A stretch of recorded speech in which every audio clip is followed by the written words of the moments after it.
उहाँ 30 वर्षकै उमेरमा वैदेशिक रोजगारको सिलसिलामा खाडी मुलुकमा जानुभएको थियो। 20 वर्ष काम गरिसक्नु भएको थियो। एक दिन राति अचानक खाना खाएर सुत्ने बेलामा पहिला छाती देब्रेतिर दुख्यो, त्यसपछि दाहिनेतिर पनि पुरै छाती दुख्न थाल्यो, पछाडि पनि सर्यो, घाँटीतिर पनि आयो र पसिना आउन थाल्यो। अनि यो हुने बित्तिकै उनलाई थाहा भयो कि यो हार्ट अट्याकको लक्षण रहेछ। विदिन 5 मिनट मलाई थाहा भयो कि मलाई हार्ट अट्याक आइरहेको छ भनेर। उहाँले भन्नुभयो कि यदि मलाई यो जानकारी नभएको भए म ग्यास्ट्रिकसँग झुकिन सक्थेँ होला, या राति अर्को दिन म हस्पिटल जाउँ भनेर हुन सक्थ्यो होला। तर त्यो जानकारीकै कारणले म चाहिँ एकदमै क्लियर भएँ कि मलाई यो हार्ट अट्याक नै हो भने म हस्पिटल जानुपर्छ, हिँडेर जानु हुँदैन। म चाहिँ सहयोग मागेर हस्पिटल पुग्नुपर्छ र मलाई उपचार यो प्रक्रिया हुन्छ, मलाई उपचार गराउनै पर्छ भने यतिसम्म जानकारी उहाँले राख्नु भएको थियो। र सेम टाइम म मेरो साथीहरूलाई उठाएँ, ड्राइभरलाई उठाएँ, अनि त्यसपछि म नजिकको हस्पिटलमा गएर टोटल म आधा घन्टाभित्रमा मेरो ब्लकेज खोलेर म एकदम राम्रो भइसकेको थियो, बोल्न सक्ने।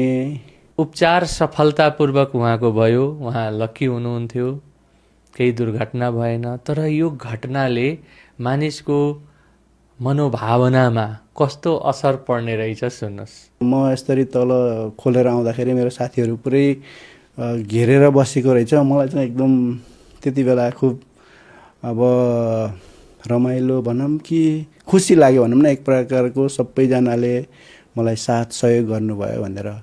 धेरैजनाले भन्नुहुन्छ कि जे हुनु छ मृत्यु त भइहाल्छ। होइन, तपाईँको सुझबुझले, तपाईँको ज्ञानले मृत्युलाई पनि जीवनमा कन्भर्ट गर्न सकिन्छ, रोकथाम गर्न सकिन्छ। यस्तैमा मैले डाक्टर ओम मूर्ति अनिल सरको भिडियो फलो गरिराखेको थिएँ, प्राय हेरिरहेको थिएँ।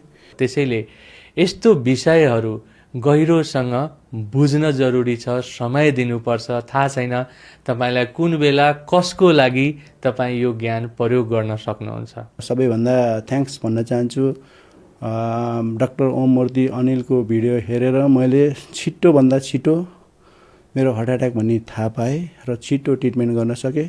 अहिलेको रेकर्ड हेर्दाखेरि मेरो चाहिँ हार्ट एट्याक भएको भन्ने कतै पनि इसिजीमा इकोमा कतै पनि नदेखिने जस्तो एकदम राम्रो देखिएको छ।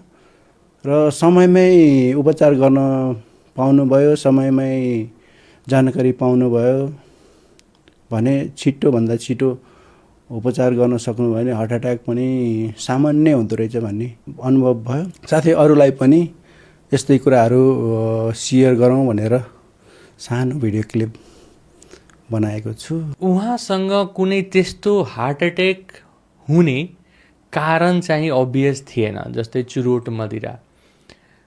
तर पनि उहाँलाई हार्टको प्रब्लम भयो। यसबाट हामीले के बुझ्नुपर्छ भने यो एउटा उमेर आएपछि जसलाई पनि जोखिम हुन्छ।